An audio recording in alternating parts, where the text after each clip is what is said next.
جب مدینہ طیبہ جاتے رہتے ہیں کیا سوچ کر جاتے ہیں لوگوں؟ وہاں جانے کے وقت قدم لڑکھڑانے لگتے ہیں، رسول اپنی قبر سے مجھے دیکھ رہے ہوں کہ میں کیا منہ لے کر کے رہوں۔ اور اگر کوئی یہ سوچ کر جاتا ہے نہیں وہ تو عام قبروں کی طرح مر کر ختم ہو گئے، میرے عزیزوں پھر ان کے دلوں میں ادب بھی نہیں رہتا، مدینے جانے کا بھی کوئی تصور نہیں رہتا۔ لیکن دیکھا ہے ہم نے جنہوں نے رسول پاک کو اپنی قبر انور میں زندہ تسلیم کیا، ان کا ادب بھی اتنا بڑھ جاتا ہے، وہ وہاں سے گزرتے بھی ہیں ان کی آنکھوں سے ٹپ ٹپ آنسوں کی جھڑی جاری رہتی ہے اور الفاظ نکل نہیں پاتے۔ کئی ایسے لوگ ہیں جو بے قرار ہو جاتے ہیں اس لیے کہ انہوں نے اپنے رسول کو زندہ تسلیم کیا، اور جنہوں نے حضور پاک صلی اللہ علیہ وسلم کی زندگی کا انکار کیا اس کی ایک صاف مثال میں نے دیکھا مدینہ طیبہ میں جالیوں کے قریب ایک متوع، یہ متوع وہی ہیں جو سفید جبہ لال رومال پہن کر کے جو لوگوں کو گمراہ کرنے کے لیے جن کو رکھا گیا ہے، ہر ایک کو کاٹتے پھرتے رہتے ہیں، یہ پٹا ہی نہیں ہے ان کے اندر، مالک نے پٹا ڈالا نہیں ہے، آوارہ پھرتے رہتے ہیں، جو نظر آیا اس کو کاٹ دیتے ہیں۔ ہونا یہ چاہیے کہ جو گورنمنٹ انہیں پال رہی ہے پٹا ڈال کر کے رکھے، اس لیے کہ دنیا بھر سے لوگ آتے ہیں، روڈ پہ اس طرح کتوں کو چھوڑو گے تو ہر آنے جانے والوں کے لیے تکلیف بھی ہے۔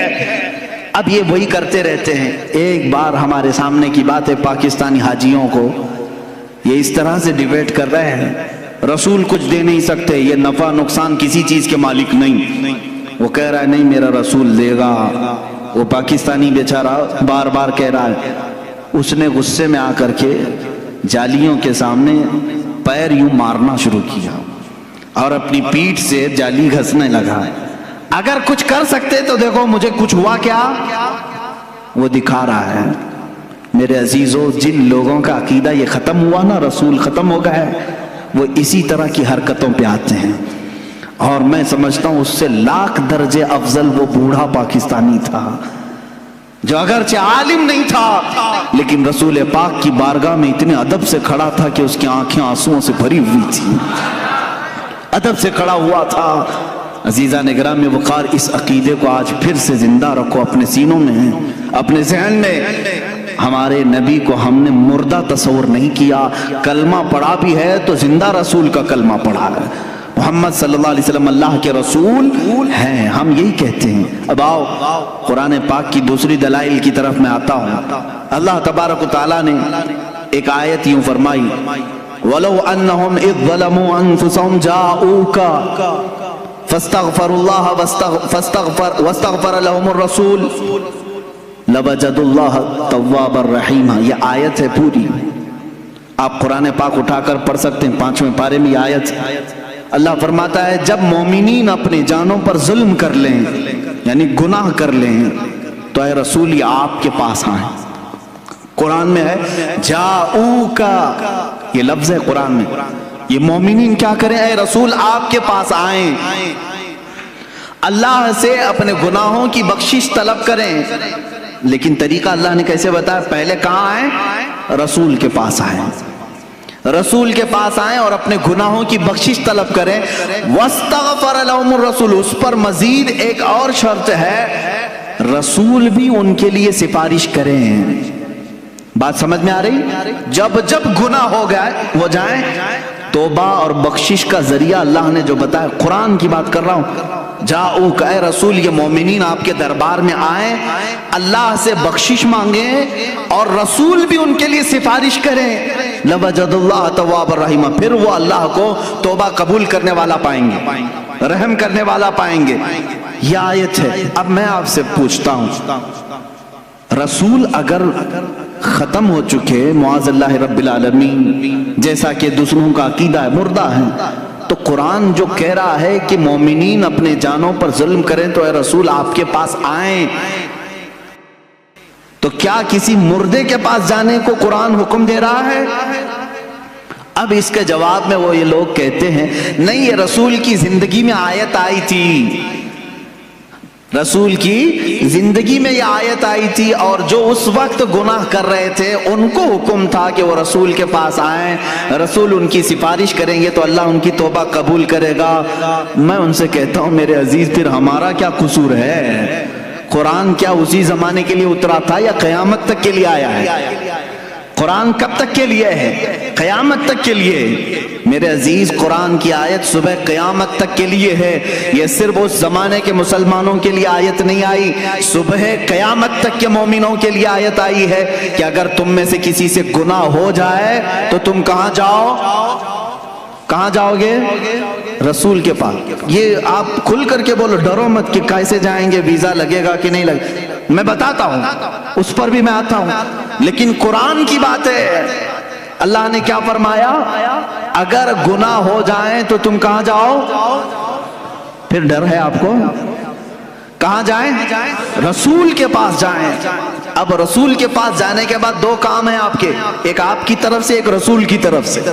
آپ اللہ کی بارگاہ میں توبہ کریں گے، رسول آپ کی سفارش کریں گے، تب آپ کی توبہ قبول ہوگی۔ اب آپ سوال آتا ہے، ہر ایک کی طاقت نہیں سفر کرنے کی، کیسے جائیں مدینے؟ ٹکٹ مہنگا ہے، اب تو لاک ڈاؤن میں ویزا بھی نہیں لگتا ہے، تو کیا اللہ تبارک تعالیٰ کسی بندے کو اس کی طاقت سے زیادہ کا حکم دے گا؟ جو تم نہیں کر سکتے اس کا حکم شریعت میں آتا ہے۔ اسلام نام ہی ہے اس چیز کا، اللہ بندے پر اتنا ہی حکم ڈالتا ہے جتنا وہ کر سکتا ہے، جو نہیں کر سکتا اس کا حکم نہیں آئے گا۔ اب تم سب لوگ مل کر کے کہو گے کہ ہمارے آج جانے کی طاقت ہی نہیں، اور اللہ نے حکم کیسے دے دیا؟ گناہ تو آج صبح بھی ہوئے ہم سے، دوپہر میں بھی ہوئے، شام میں بھی ہوئے، اور اللہ فرما رہا ہے رسول کے پاس جائیں۔ اب اس حساب سے دیکھا جائے تو کبھی ٹکٹ ملے نہ ملے، کیسے جائیں رسول کے پاس؟ میرے عزیزو، پھر تمہیں حیات النبی کا عقیدہ اور حاضر و ناظر کا عقیدہ لینا پڑے گا، لینا پڑے گا۔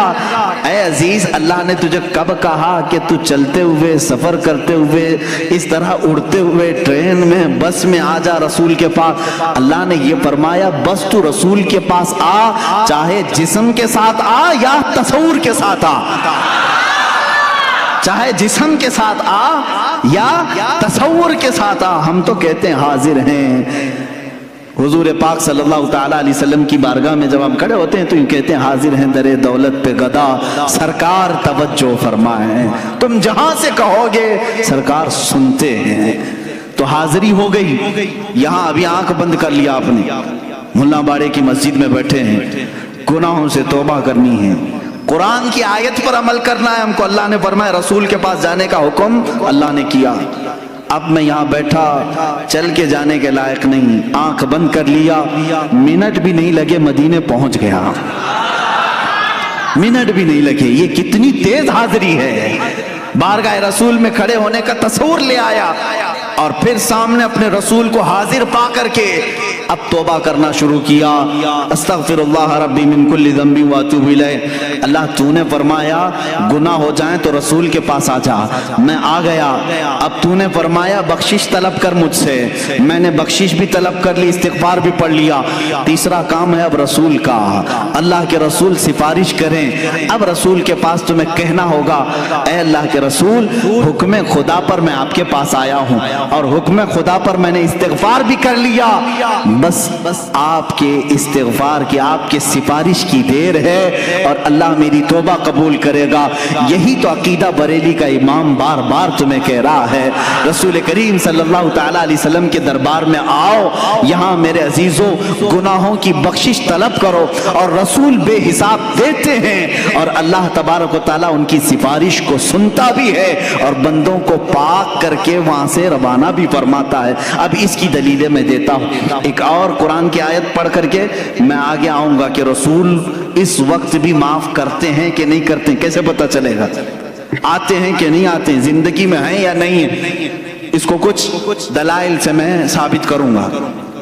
دوسری ایک آیت ہے قرآن پاک میں، اور وہ بھی بہت حوصلہ افزا آیت ہے ہمارے لیے، بہت حوصلہ افزا ہے۔ اس میں بھی دیکھیں آپ، عربی کے گرامر تھوڑے بہت اگر مسلمانوں کو معلوم ہو تو کبھی گمراہ نہیں ہوں گے انشاءاللہ، کوئی ان کو بہکائے گا نہیں۔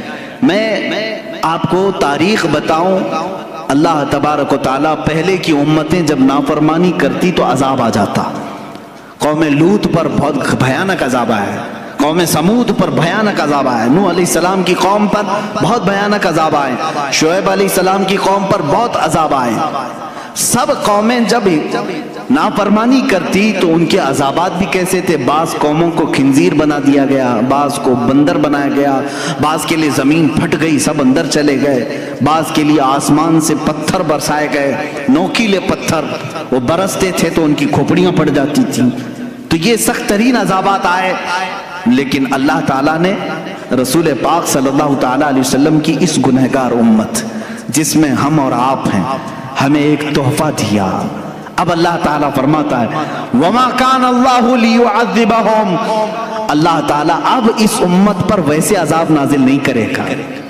اللہ کی طرف سے ہے یہ. تمہارے اندر گناہ آج بھی وہ سارے ہیں جو پچھلی امتوں میں تھے.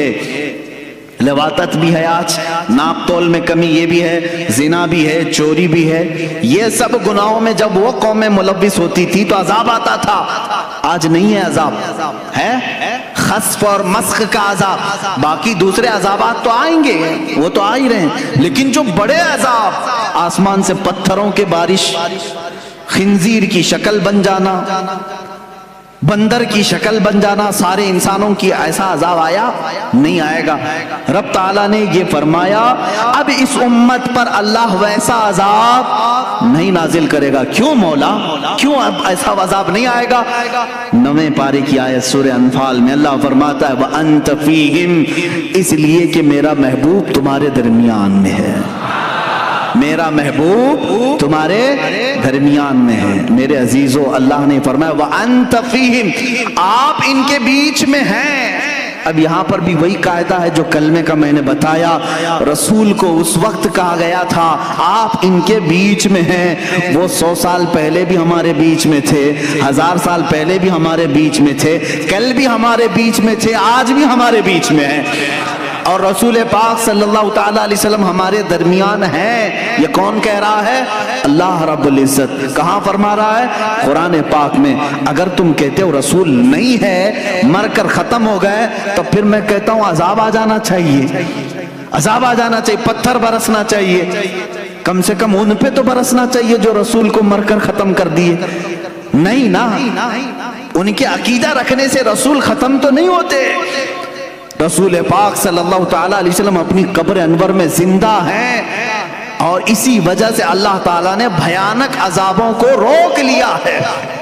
بھیانک عذاب روک لیے گئے ہیں. عزیزان گرامی وقار، یہاں سے یہ بات ثابت ہوئی کہ رسول پاک صلی اللہ تعالیٰ علیہ وسلم اپنی امت کے درمیان ہمیشہ رہیں گے، ہمیشہ رہیں گے. وَأَنْتَ فِيهِمْ. اور ایک بات میں آپ کو بتا دوں، ایک بڑی بات، میلاد بھی ہم منا رہے ہیں، اور میلاد ہی کے یہ تو مجالس ہے نا، میلاد کی محفلیں ہیں. اب یہاں سے کچھ چیزیں سمجھنی پڑتی. دیکھیں، دنیا کا ایک اصول ہے، جس کے لیے محفل سجاتے ہیں، جس کے لیے محفل سجاتے ہیں، جب تک وہ رہتا ہے تب تک محفل ہے کہ نہیں؟ جب تک وہ رہتا ہے تب تک وہ محفل ہے. فار ایگزامپل، تقریر سننے کے لیے محفل آپ نے بنائی اور مجھے سننے کے لیے آئے. میں چلا جاؤں گا تو آپ بیٹھے رہیں گے، تھوڑے لوگ اللہ اللہ کرنے والے بیٹھے رہتے ہیں، لیکن جو محفل تھی وہ نہیں کہلائے گی. بعد میں نماز پڑھنے والے نماز پڑھ رہے ہوں گے، ذکر کرنے والے ذکر کریں، میں ان سے نہیں کہہ رہا ہوں، لیکن یہ محفل چلی جائے گی، کیونکہ مقرر گیا، محفل بھی گئی. دولہا آتا ہے، دولہا کے آنے سے پہلے اسٹیج بھی سجا ہے، کرسی بھی لگی ہے، باراتی بھی کھڑے ہیں، سب انتظار میں. دولہا آیا، شام تک رکا، دلہن کو لے کر گیا، باراتی اب کیا کریں گے؟ کھانا بھی ختم ہو گیا، وہاں ہال میں رات تو نہیں بتائیں گے، چلے جائیں گے. اور ڈیکوریٹر کیا کرے گا؟ ڈیکوریشن نکال لے گا، کرسی ہٹا دی جائے گی، سٹیج ختم ہو جائے گا. یہی تو اصول ہے نا دنیا کا. جس کے لیے محفل سجی ہے وہ جائے گا تو محفل بھی ختم ہو جائے گی. اب میں آؤ حدیث پاک سناتا ہوں. اللہ کے نبی صلی اللہ تعالیٰ علیہ وسلم فرماتے ہیں، رب ذوالجلال اپنے رسول سے فرما رہا ہے، لولاک لما خلقت الدنیا والافلاک والارضین، اے رسول اگر آپ کو دنیا میں بھیجنا نہ ہوتا تو نہ میں آسمانوں کو بناتا، نہ زمینوں کو بناتا، نہ دنیا کو بناتا، کچھ نہیں بناتا اگر آپ کو دنیا میں بھیجنا نہ ہوتا۔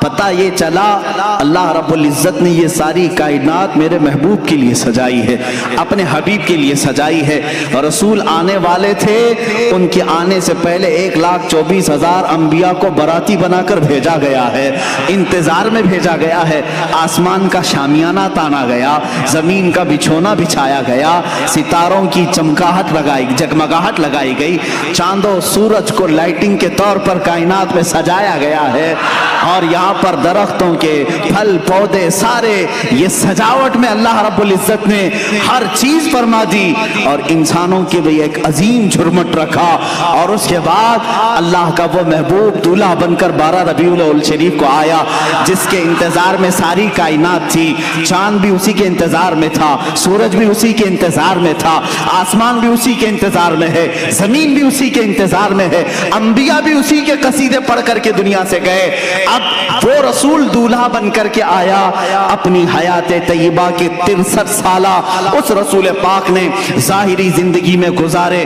اب میں آپ سے سوال کرتا ہوں، رسول 63 سال کے بعد اپنے آپ کو پردہ فرما لیا، ہمارے چشم عالم سے روپوش ہوئے، مجھے بتاؤ دولہا دنیا سے گیا ہے، میں پوچھتا ہوں چاند تو کیوں چمک رہا ہے، سورج ابھی کیوں باقی ہے، زمین کیوں ابھی تک ٹھہری ہے، آسمان کا شامیانہ کیوں لگا ہے، یہ پیڑ پودے ابھی تک کیوں باقی ہیں، یہ کیوں ہیں؟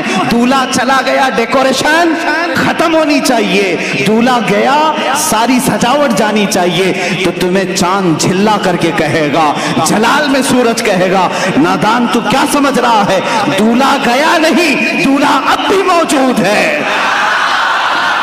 دولہا اب بھی موجود ہے، چاند کی جگمگاہٹ، سورج کا یہ چمکنا، تاروں کی جلملاہٹ، اور پیڑ پودوں کی خوبصورتی، یہ سمندروں کا لہلہانا، زمین کا بچھونا، آسمان کا آشیانہ، یہ اس بات کی غماز ہے، اس بات کی دلیل ہے کہ دولہا اب بھی ہمارے درمیان موجود ہے۔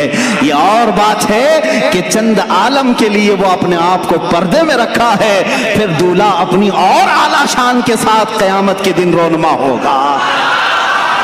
یہ رسول پاک کی حیات کی سب سے بڑی مثال ہے۔